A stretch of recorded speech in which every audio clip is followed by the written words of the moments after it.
Que el Señor les bendiga, muy buenas tardes.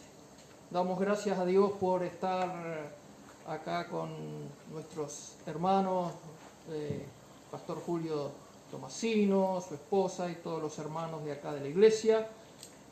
Y hoy queremos hablar sobre un tema controversial. Y es que hemos estado escuchando en estos últimos tiempos que quienes hemos aprendido la Biblia desde jóvenes en nuestras versiones Reina Valera, ahora resulta que parece que ya la Reina Valera ha perdido toda su eficacia y han aparecido nuevas traducciones pretendiendo ser la panacea, y que la Reina Valera como que ha quedado en desuso. Vamos a ver hoy, les invito a ver la diferencia entre las traducciones de, por ejemplo, Reina Valera, las traducciones que provienen del texto recibido o del texto mayoritario, y las nuevas traducciones que se basan en el texto crítico.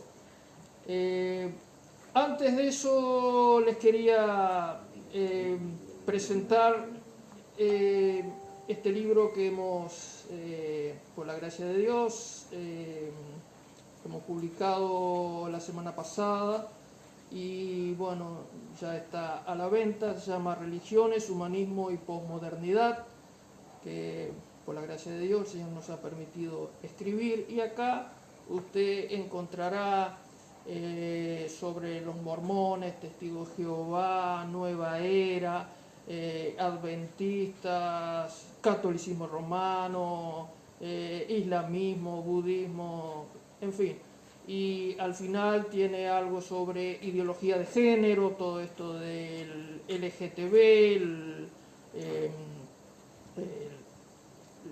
el movimiento gay, lesbiana, todo esto también se toca en este libro. Se llama Religiones, Humanismo y Posmodernidad, y está para bendecir al pueblo de Dios a un precio accesible. Así que bueno, pero si usted no tiene dinero para comprarlo, no hay problema. El objetivo es que llegue a todos los creyentes y que bendiga a la iglesia. No importa si usted lo quiere leer y dice yo no tengo el dinero, no importa, se lo lleva igual. ¿Ah? Muy bien, entonces vamos a entrar de lleno en el tema que nos compete hoy. Tenemos la Biblia Reina Valera. En ella hemos aprendido versículos. Yo me convertí en el 80 y algo, principio de los años 80. En ella aprendí los versículos de memoria, los versículos más conocidos, que la mayoría de los cristianos sabemos de memoria. Resulta que ahora se nos dice que, por ejemplo, el final de Marcos capítulo 16, del versículo 9 en adelante, no figuran los mejores manuscritos. Hay Biblias que omiten el final de Marcos, ese que dice que nosotros los pentecostales lo hemos predicado tantas veces, de que estas señales seguirán a los que creen, en mi nombre echarán fuera demonios, hablarán nuevas lenguas. Y bueno, ahora resulta que nos dicen, bueno, pero eso no figura en los mejores manuscritos. Eso fue agregado. Alguien lo agregó. El texto de, por ejemplo, la mujer samaritana también dice, no, eso no figura en los mejores manuscritos. Vamos a ver un poco de dónde viene todo esto. Casiodoro de Reina tradujo la Biblia en 1569. Cuando nosotros abrimos nuestra Biblia, acá nos dice, antigua versión de Casiodoro de Reina, 1569, y revisada después por Cipriano de Valera, algunos años después, en 1602. cuando Casiodoro de Reina y los reformadores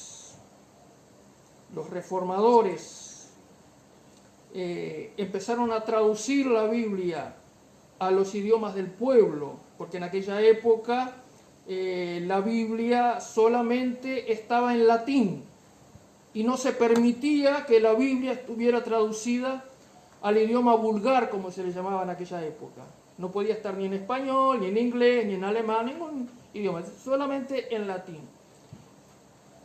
Pero el pueblo no sabía latín, solamente el clero. Entonces el sacerdote hablaba en latín, leía la Biblia, pero nadie entendía nada, ¿no?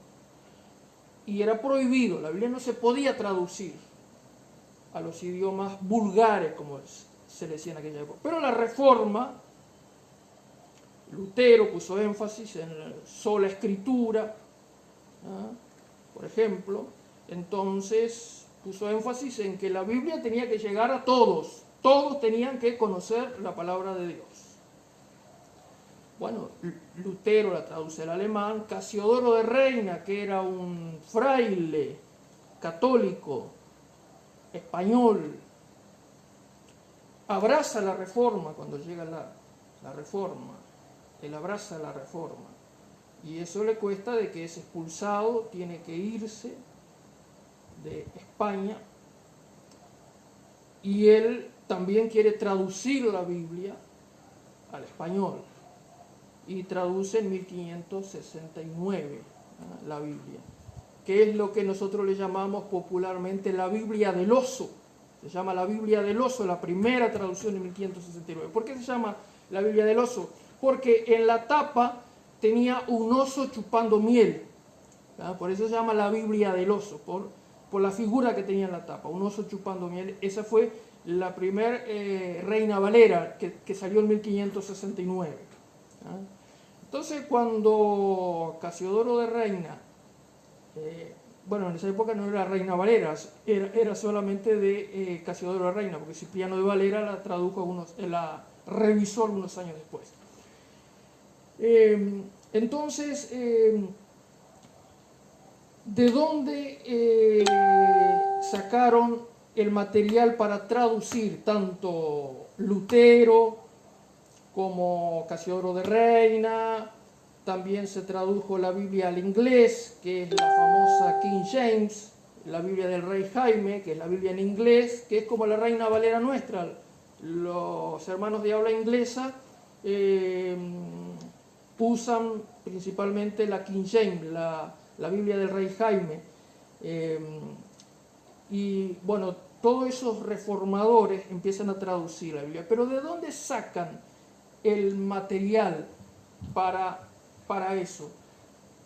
Ellos lo sacan de, bueno, con el Antiguo Testamento no había problema, porque con el Antiguo Testamento, después vamos a estaba lo que se llama el texto masorético, que era el texto en hebreo que se usaba, no había mayor problema.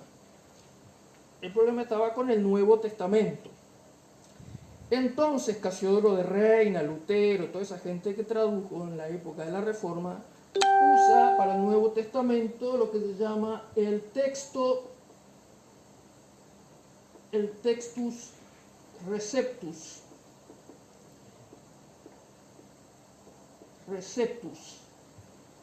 o el texto recibido, también es la traducción, porque en aquella época les gustaba escribir todo en latín, entonces textus receptus o texto recibido.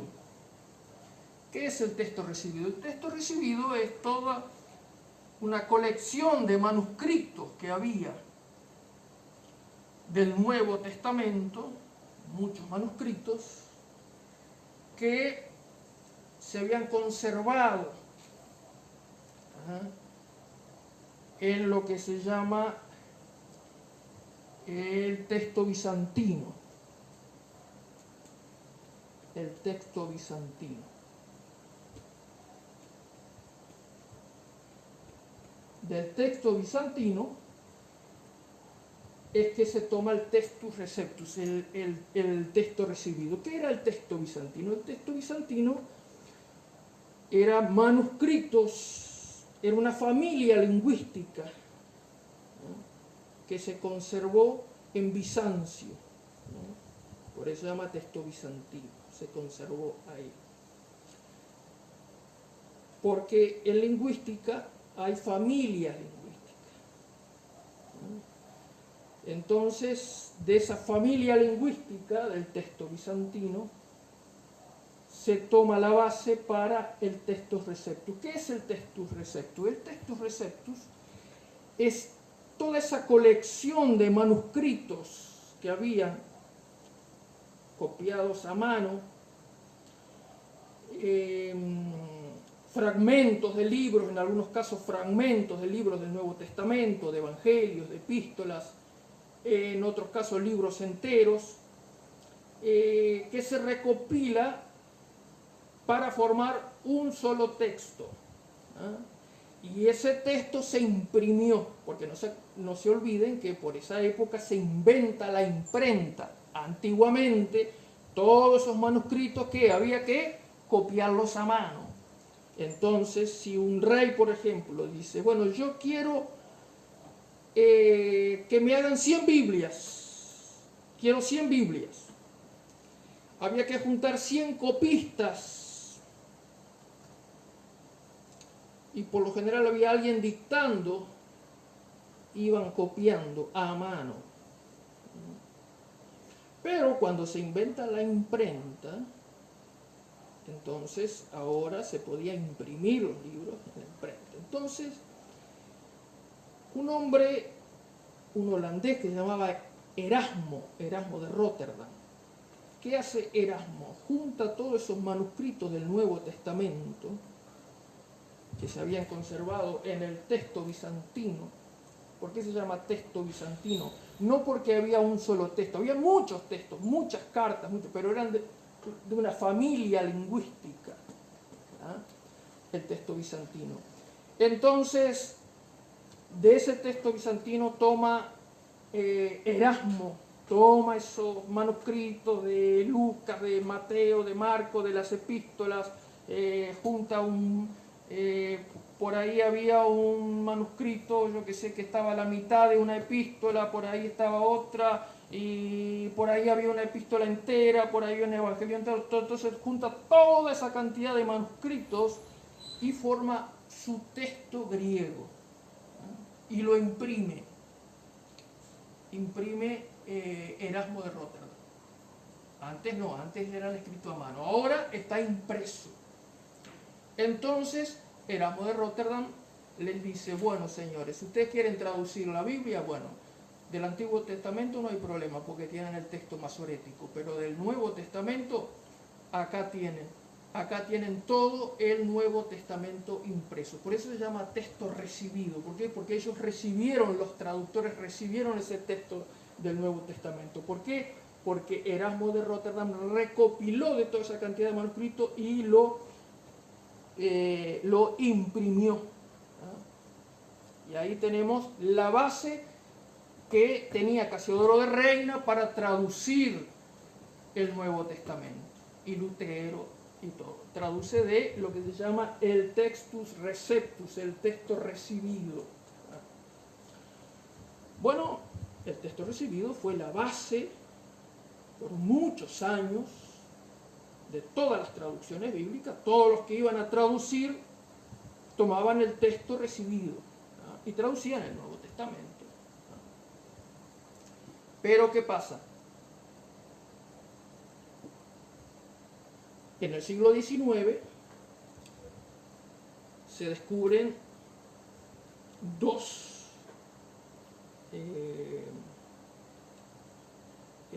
códices, dos libros muy importantes. Bueno, aparecen muchos más manuscritos que aparecen en descubrimientos arqueológicos y todo, pero principalmente esos dos. Mediados del siglo XIX aparece el texto sinaítico, que es un señor que se llamaba Tischendorf, que andaba recorriendo monasterios y eso, buscando pergaminos, papiros y manuscritos antiguos.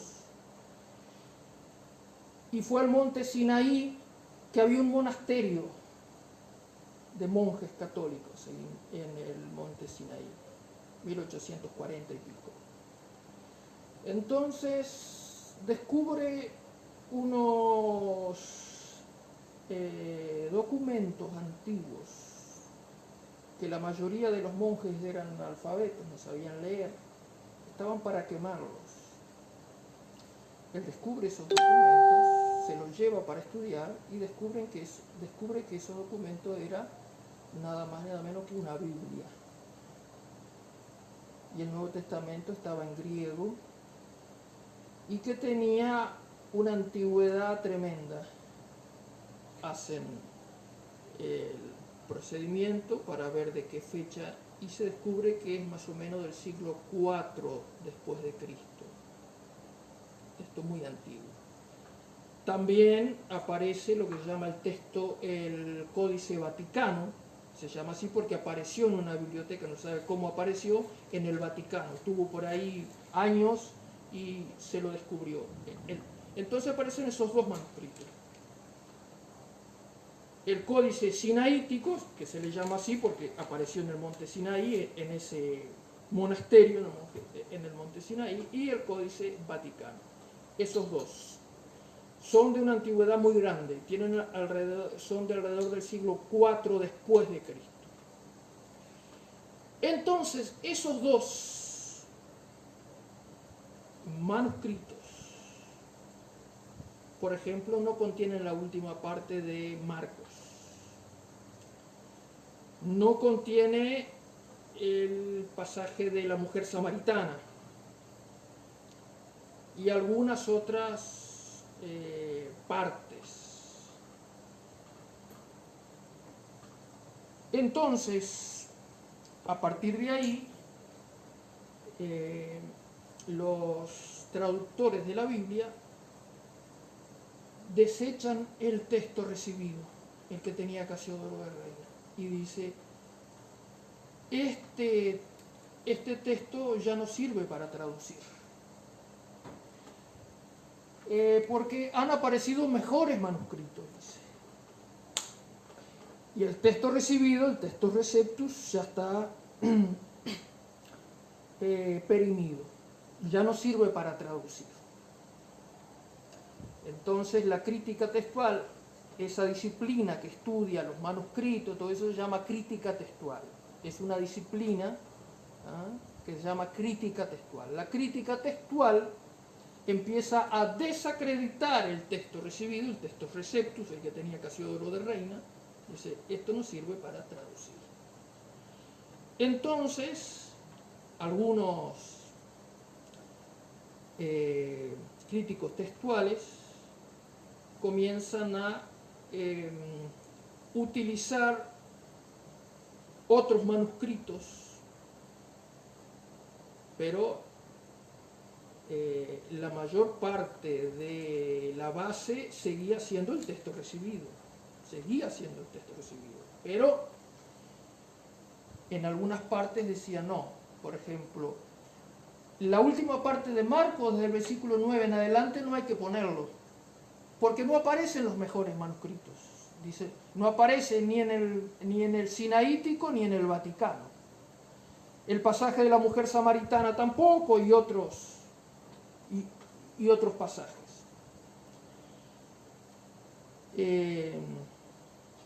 Dos críticos textuales en el siglo XIX, así como Erasmo había editado ese Nuevo Testamento griego, el Nuevo Testamento griego, estos dos críticos, Westcott y Hort, editan un Nuevo Testamento, pero ya no es el Nuevo Testamento del Textus Receptus. Dice, no, ya no se puede traducir con eso. Entonces ellos usan otros manuscritos, aparte de la mayor parte sacan del Textus Receptus, pero otros manuscritos, y editan un Nuevo Testamento. Editan un Nuevo Testamento. Y dice, este es el Nuevo Testamento con el que se debe traducir la Biblia. Más adelante vienen otros como Nestle y Alan y sacan su Nuevo Testamento griego, que la base es de Westcott y Hort, que es la base de Westcott y Hort, el Nuevo Testamento de Nestle Aland.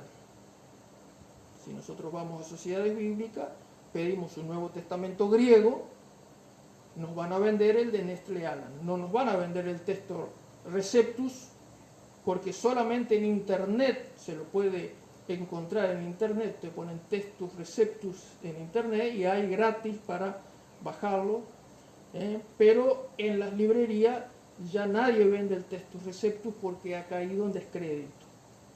Ahora, si uno va a sociedades bíblicas, yo hace poco fui, me compré, pero le venden el de Nestle Aland, que es lo que se llama el texto crítico. O sea que de acá el Nuevo Testamento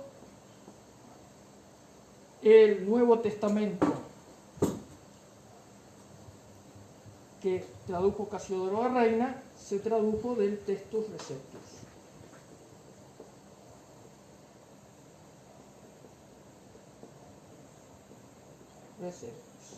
El texto recibido, ¿no?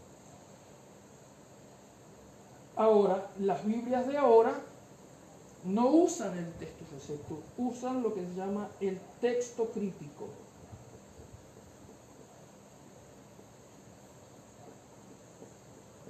El texto crítico. Ustedes lo pueden comprar en sociedades bíblicas o en cualquier librería cristiana. El texto en griego. Ese está solamente en griego. Ustedes lo compran. Ahora, todas las traducciones se basan en el texto crítico, no acá, en el texto Receptus, no. Solamente en el texto crítico se basan. Entonces, por ejemplo, NBI, la Biblia, Nueva Traducción Viviente, la Biblia de Jerusalén, por ejemplo, que es una Biblia católica, y Nácar Colunga, o sea, todas las Biblias que salen hoy en día, e incluso la Reina Valera, que son después del 60, revisiones después del 60, también se basan ya no en el texto Receptus, sino en el texto crítico. Entonces, ¿qué pasa? Nosotros toda la vida predicamos, por ejemplo, sobre el pasaje de la mujer samaritana, cuando es sorprendida en adulterio, la mujer samaritana, no, perdón, desde hoy estaba diciendo la mujer samaritana, la mujer sorprendida en adulterio, el pasaje de la mujer sorprendida en adulterio, creo que dije la mujer samaritana, me parece. El pasaje de la mujer sorprendida en adulterio, Marcos 16, etc. Hemos predicado eso. Ahora resulta que nos avergonzamos de predicar Marcos 16 porque algunas Biblias, incluso ya ha desaparecido la última parte de Marcos 16. Otras, como una versión NBI que yo tengo, está entre paréntesis y dice: esto no figura en los mejores manuscritos. Entonces yo voy a predicar sobre que, por ejemplo, que estas señales seguirán a los que creen. Entonces el hermano que me está escuchando va a decir: pastor, usted está predicando esto, pero esto no sirve de nada si esto no está en los mejores manuscritos. Eso fue agregado después, más adelante. Eso se agregó a alguien ahí, algún comedido, le agregó. Es un fraude. Ya no tiene que predicarlo. O la mujer sorprendida en adulterio u otros pasajes. Entonces, ¿por qué? Porque se basan en el texto crítico. Ahora, ¿cuál es el problema? ¿Será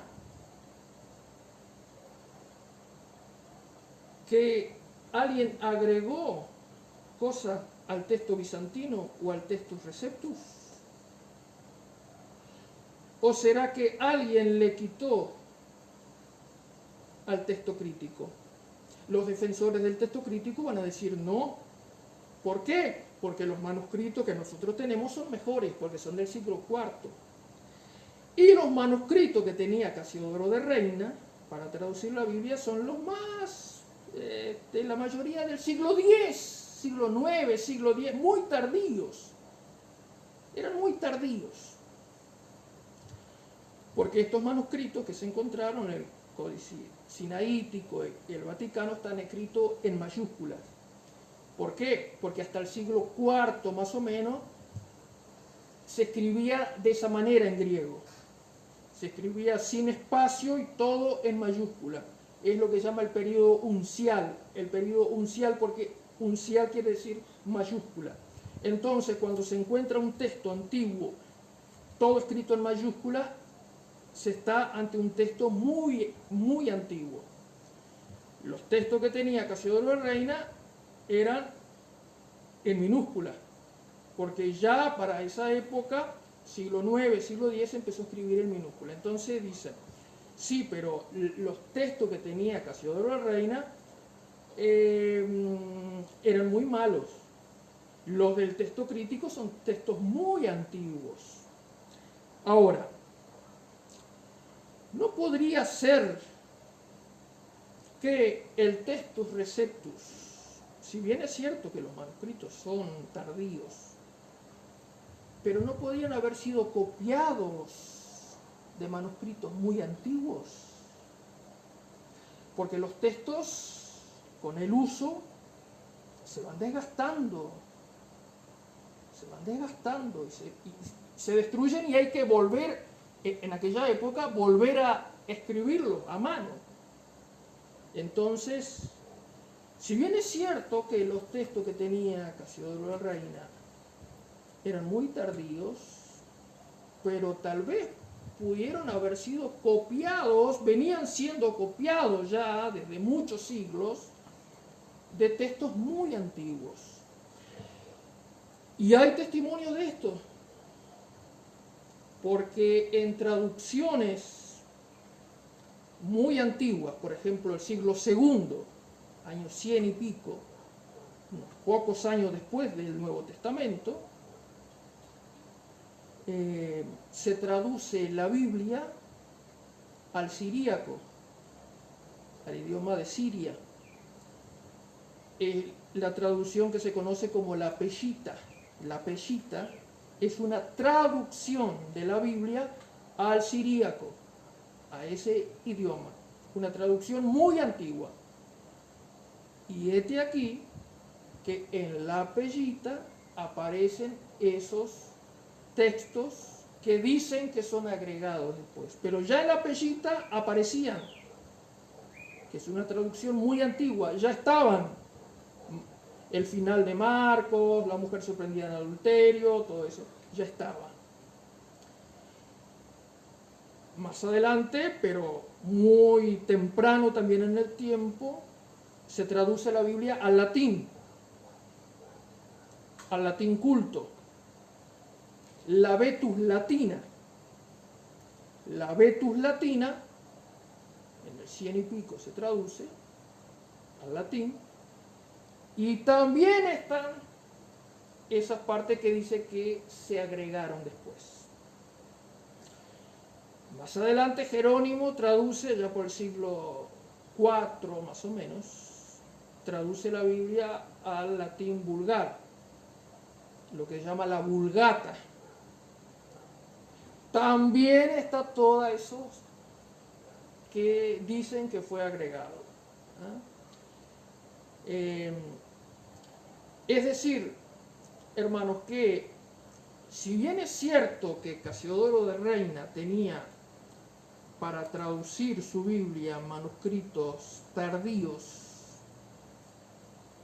pero hay testimonio que eso que ellos dicen que fueron agregados después, ya al principio, desde muy temprano, pocos años después del periodo apostólico, ya hay testimonio de que fueron incluidos en traducciones.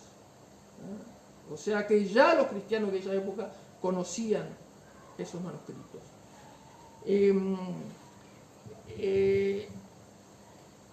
los críticos textuales que desacreditan el texto bizantino, el texto receptus, o como le llaman algunos, el texto mayoritario,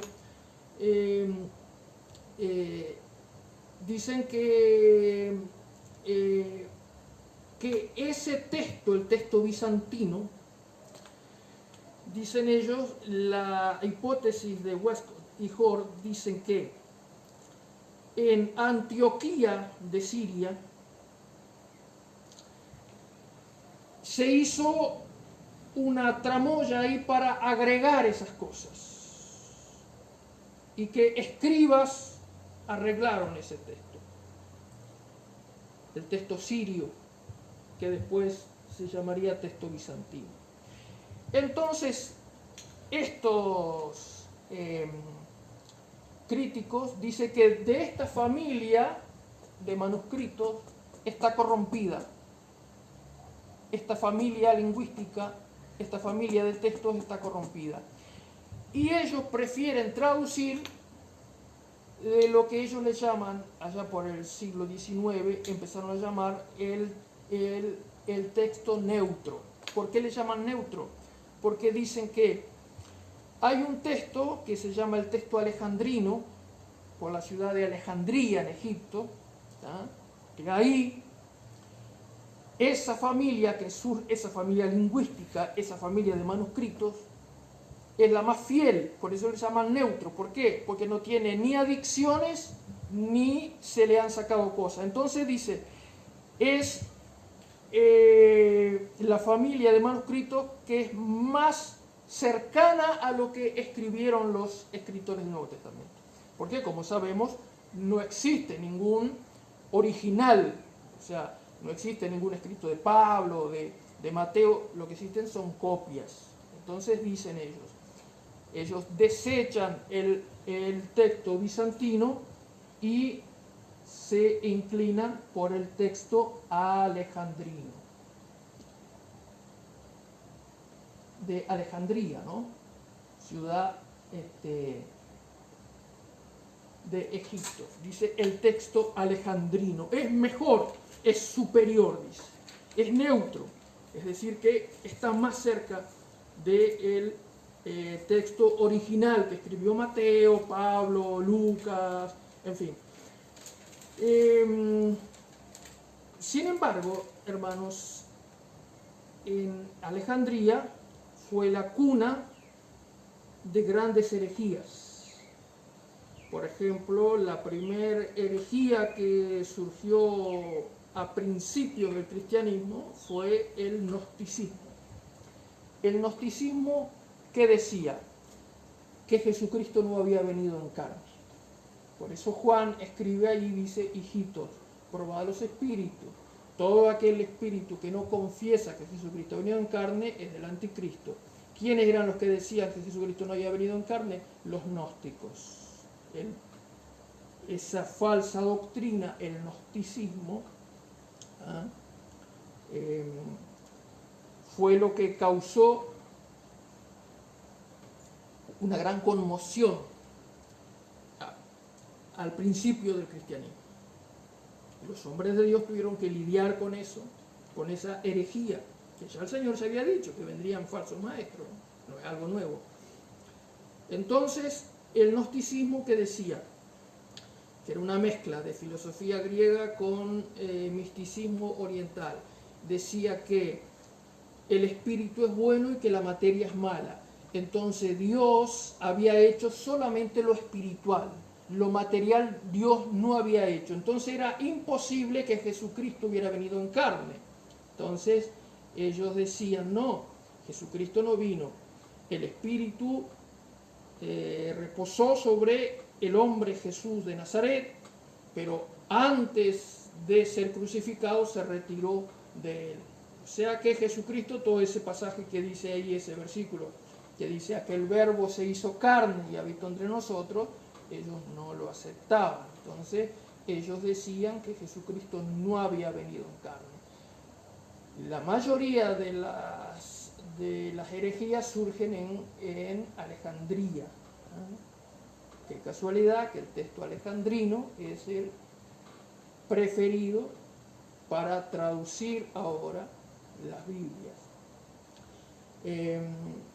Algunos llegan a decir, yo no sé si es cierto, pero hay quienes defienden el Textus Receptus y dicen, que puede ser también, que esos dos manuscritos que se encontraron, el Códice Sinaítico y el Códice Vaticano, ¿por qué estaban ahí? Dice, porque eran para desechar, porque se le había descubierto que tenían recortes y que ahí hubo la mano de los gnósticos sacando cosas que no le convenían. Eso lógicamente no lo vamos a ver, eso es una afirmación, pero ¿por qué no? Puede ser. Y dicen, ¿por qué estaban esos textos ahí? ¿Por qué estaban? Y porque los cristianos sabían que esos no eran textos confiables, pero no los querían tirar porque, en definitiva, igual era la palabra de Dios, contenía la palabra de Dios, no los querían quemar, porque sería como un sacrilegio. Entonces, estaban ahí en un depósito, tanto el texto sinaítico como el texto vaticano, que son los abanderados de el texto crítico. Y la NBI, Nueva Traducción Viviente, o sea, todas las Biblias que se traducen hoy en día se basan en el texto crítico, en el texto alejandrino. Ya no se basan en el texto Receptus, en el texto recibido. Por eso que cuando nosotros compramos una Biblia, NBI por ejemplo, la cual yo tengo y me gusta mucho esa Biblia, pero mi Biblia es Reina Valera. La uso como una consulta, así como no. Tengo la Biblia de Jerusalén también, una versión católica, sí, como no, y otras versiones, las tengo. Pero no me avergüenzo de mi Biblia Reina Valera, no me avergüenzo. Y no tengo por qué sentirme inferior y decir, no, yo no voy a predicar más sobre el final de Marcos 16 porque yo no sé si esto es bíblico o no. No tenemos por qué sentirnos así. No tenemos por qué avergonzarnos de nuestra Biblia Reina Valera. Entonces, hermano, quería dejar este mensaje, que Dios preservó su palabra. Dios preservó su palabra. Entonces, la versión de Casiodoro Reina es una excelente versión de la Biblia. Lógicamente, hermano, que yo no tomo posturas extremistas, porque sé que hay posturas extremistas diciendo que la NBI es diabólica, es satánica. Yo no entro en eso, no. Yo tengo la NBI, tengo la Biblia de Jerusalén, no digo que sea satánica ni nada, pero no me avergüenzo de mi Biblia Reina Valera. Y cuando le digan que eso no figura en los mejores manuscritos, tal o cual pasaje, bueno, para afirmar algo así hay que saber mucho de crítica textual. Hay que saber mucho de crítica textual. Y la mayoría de los que dicen eso no saben nada de crítica textual. La crítica textual es la que estudia los manuscritos, los distintos manuscritos y todo eso. Así que, bueno, eso era lo que quería compartir. Dios mediante, tal vez la semana que viene vamos a hablar de los ataques del liberalismo al Antiguo Testamento. Que andan diciendo que, por ejemplo, que Daniel fue escrito en el siglo II, no sé qué, todo eso, y nosotros creemos todas esas cosas. Y dice, pero yo estoy creyendo en un mito, pero vamos a ir viendo y entrándonos un poco más en eso y descubriendo que la Biblia, hermano, es confiable. La Biblia es confiable. Usted puede confiar en la palabra de Dios. Cielo y tierra pasarán, pero la palabra de Dios no pasará. Salmo 119, 105 decía, lámpara es a mis pies tu palabra y lumbrera a mi camino. Dios no va a permitir que su texto se corrompa. Amén. A veces hay dificultades, sí, hay dificultades con algunos versículos, con crítica textual, pero puede haber un error en los copistas, porque los copistas eran personas humanas y ya de repente en aquella época no había lentes y confundía una letra por otra, y puede haber un error en alguna copia. Nosotros no decimos que no somos tan fanáticos, pero Dios preservó su palabra y creemos en la inerrancia de la Biblia. Creemos en la inerrancia de la Biblia. Dios guardó su palabra infalible. Cuando existe algún problema de crítica textual, no afecta para nada nuestra doctrina. Para nada. La doctrina no se afecta para nada, hermano. Así que, bueno, eso es todo. Dios le bendiga y Dios mediante, si el pastor Julio me invita, el próximo jueves, ya me está haciendo seña que sí, así que Dios mediante, próximo jueves, no, miércoles, próximo miércoles, con la ayuda del Señor, aquí estaremos.